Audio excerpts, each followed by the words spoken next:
Olá, meu nome é Elsie e eu quero compartilhar minha história com você, mesmo que seja muito difícil para mim falar sobre isso. Olha só, mesmo que minha vida não seja tão ruim agora, nem sempre foi assim. Na verdade, tive uma das infâncias mais traumáticas que você pode imaginar. Eu fui abandonada não uma vez, mas duas vezes. Quando criança, tudo o que você quer é amor e carinho para se sentir segura e aconchegante, né? Eu não tinha nenhuma dessas coisas e eu tô surpresa por estar viva hoje. Deixa eu contar para você como tudo começou. Eu gostaria de poder dizer que tive uma vida feliz, sem preocupações, como todos os meus amigos, mas não é esse o caso. Eu nasci numa família muito pobre e nem posso chamá-la de família porque era só eu e minha mãe. Ela engravidou aos 19 anos e, por pior que pareça, não sabia quem era o pai.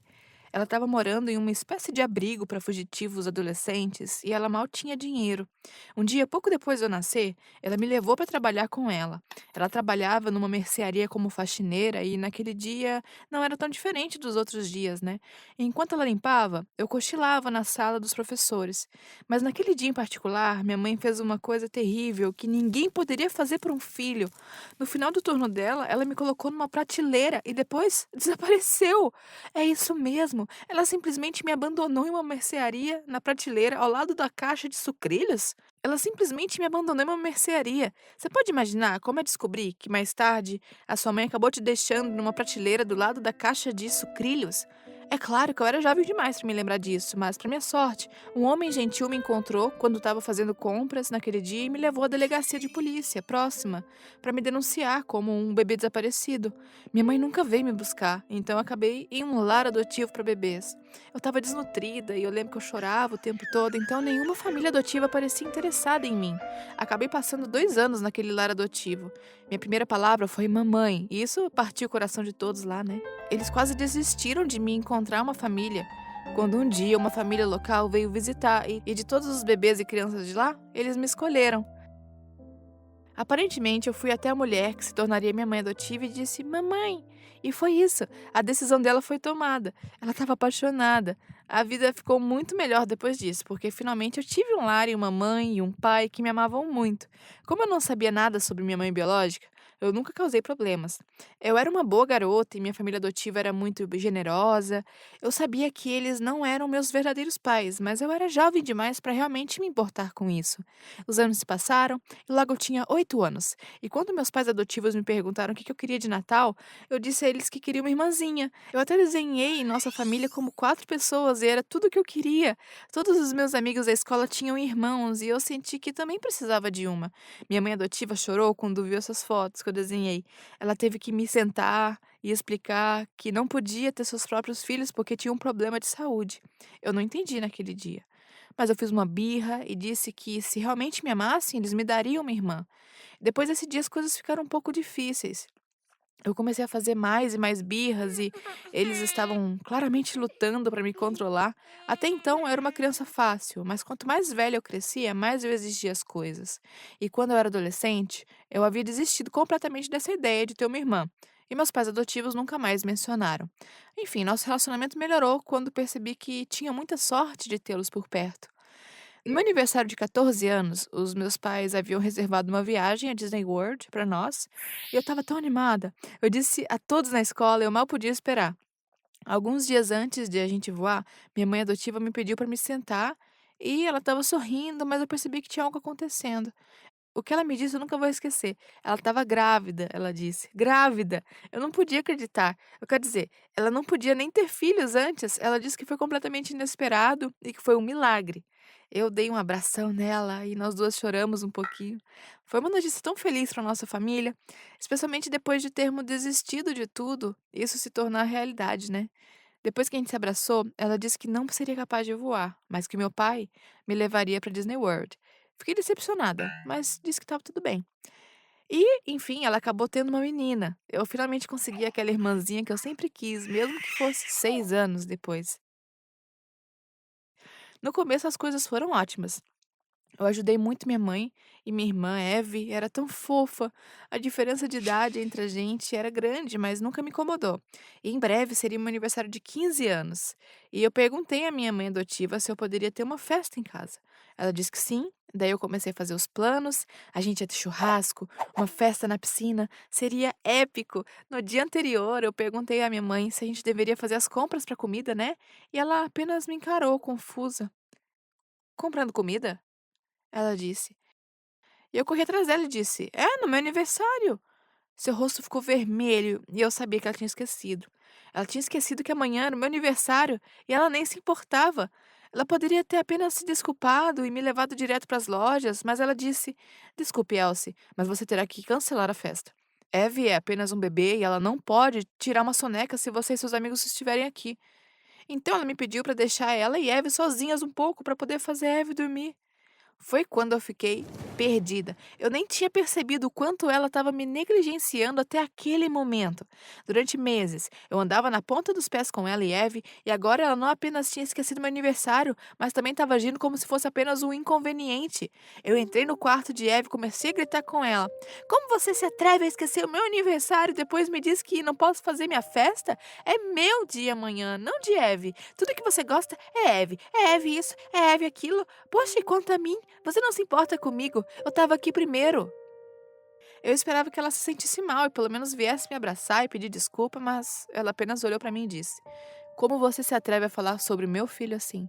Sai agora mesmo". Eu fiquei sem palavras. Eu bati a porta, fui pro meu quarto e comecei a arrumar uma mala.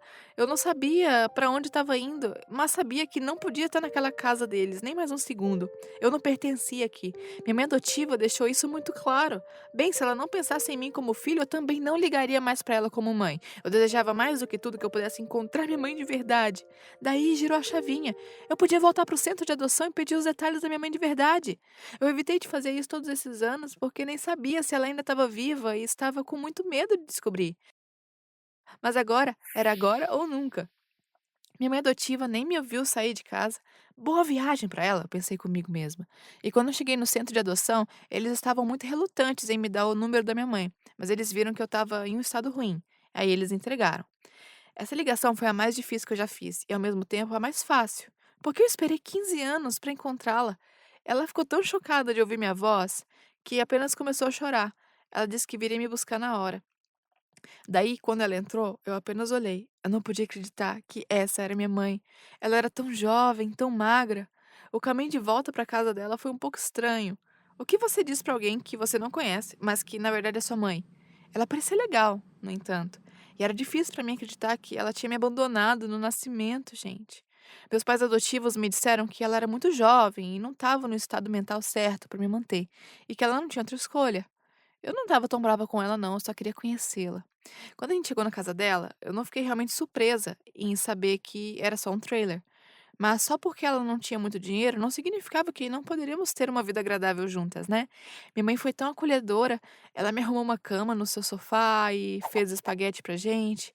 Ela até sabia que era meu aniversário no dia seguinte, e quando eu acordei, ela comprou um bolo na loja e até acendeu uma vela. Eu estava tão feliz. Ela realmente se importava, eu pensei. Eu tive o melhor aniversário por conhecê-la e ela até me levou pro café em que ela trabalhava e eu conheci os seus amigos de trabalho. Eles não podiam acreditar que eu era filha dela. Ele deu pra gente hambúrguer e batata frita de graça, porque era meu aniversário, né. E eu senti que estava finalmente recebendo alguma atenção. Minha mãe adotiva nem me perguntou como eu estava desde que Eve nasceu. Minha mãe adotiva não tinha nem me perguntado como é que eu estava me sentindo desde que a Eve nasceu.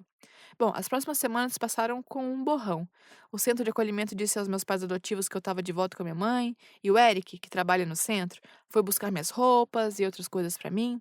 Eu não poderia enfrentar meus pais adotivos no momento. Eles poderiam viver felizes para sempre com Elve. Eu tinha minha própria mãe agora. Eu sabia que minha mãe tinha depressão ou algo assim, porque algumas noites ela ficava deitada na cama e no dia seguinte ela ficava indisposta para trabalhar. Eu estava na escola todos os dias, então eu nem sabia que ela não ia trabalhar. Um dia eu cheguei em casa e perguntei pra ela o que a gente ia jantar. Eu estava com tanta fome, porque tivemos aula de natação aquele dia, e minha mãe de repente se sentou na cama e me pediu pra arrumar minhas coisas. Aí eu fiquei confusa. "A gente tá indo pra algum lugar, mãe?" Perguntei pra ela. Daí ela disse: "Sim, quer dizer, você. Você vai fazer as malas e sair da minha casa agora. Eu tô farta das suas demandas. Ó, vai pra sua casa, vai ser feliz com a sua família adotiva e veja o que eles estão fazendo pro jantar, porque eu não tô fazendo nada pra você. De fato, por que não aparece lá na loja e compra sua própria comida pela primeira vez? Eu vou dizer uma coisa, por que eu não te deixo lá como da primeira vez? Eu não sabia se eu ria ou se eu chorava. Eu pensei que talvez ela estivesse apenas cansada e com uma mudança de humor. Como eu não me mexi, ela saiu da cama, pegou minhas roupas e começou a jogar pra fora do trailer. Deixei você uma mercearia uma vez e vou fazer isso de novo, sua pirralha. Ela tava falando sério. Eu não sabia o que fazer. Eu não conseguia parar de chorar e eu fiquei tão humilhada.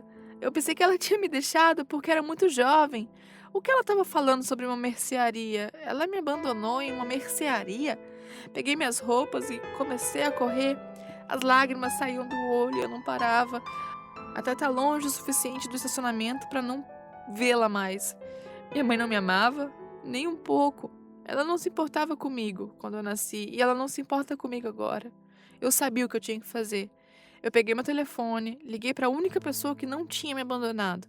Quando o Eric veio me buscar e me encontrou chorando do lado de um campo, ele pulou do carro, me deu o maior abraço que alguém já havia dado na minha vida. Eu disse a ele que queria voltar ao centro e ele disse: Vamos, Elsie, vamos levá-la agora para casa e vestir algumas roupas quentes. Eu olhei atrás dos campos e vislumbrei o trailer e tive arrepios. Como ela poderia ter me abandonado assim, quando eu era apenas um bebê? Minha mãe de verdade era uma estranha para mim e minha mãe adotiva também. Nenhum deles me amava e ambos me abandonaram. Sinceramente, eu não entendi como é que era possível que as pessoas fossem tão cruéis e egoístas. Enquanto a gente dirigia em direção ao abrigo, eu jurei que se eu tivesse filhos, eu nunca os abandonaria. Eu daria a eles todo o amor do mundo e os faria se sentir seguros todos os dias. No começo foi difícil voltar ao centro de adoção. Tecnicamente, eu não morava lá desde pequena e eu não estava acostumada a dividir um espaço com tantos outros adolescentes. Uma ou duas vezes pensei em ligar para minha mãe adotiva e tentar fazer as pazes com elas, mas mas algo sempre me parava. Com o passar dos meses, eu percebi que poderia sobreviver por conta própria. Comecei a gostar. Pela primeira vez na minha vida, eu senti-me corajosa e forte, estava livre para fazer o que quisesse. Eu não precisava exigir atenção de ninguém. Eu era independente e era uma coisa totalmente nova para mim. Eric e todas as outras pessoas no centro foram muito gentis comigo e me fizeram sentir tão em casa. Finalmente parecia que minha vida estava de volta aos trilhos e eu estava agradecida por ter chegado sozinha. Agora eu sou uma mulher crescida com minha própria família e enquanto eu compartilho essa história, é difícil para mim acreditar que a adolescente que passou por tantas dificuldades é a mesma pessoa que eu sou hoje. Agora eu tenho 2 lindos filhos e um marido incrível e não há como nessa terra eu os abandonar. E eles também não sonhariam em me abandonar. Hoje a vida é boa e isso é tudo que importa, certo? O passado está no passado. Ah, e eu nunca mais ouvi falar da minha mãe de verdade, nem da minha adotiva. Vai saber. O que você acha da minha história? Não foi a experiência mais fácil para mim compartilhar, mas se você tiver algum comentário, escreve aqui na seção de comentários e não se esquece de curtir o vídeo e se inscrever nesse canal.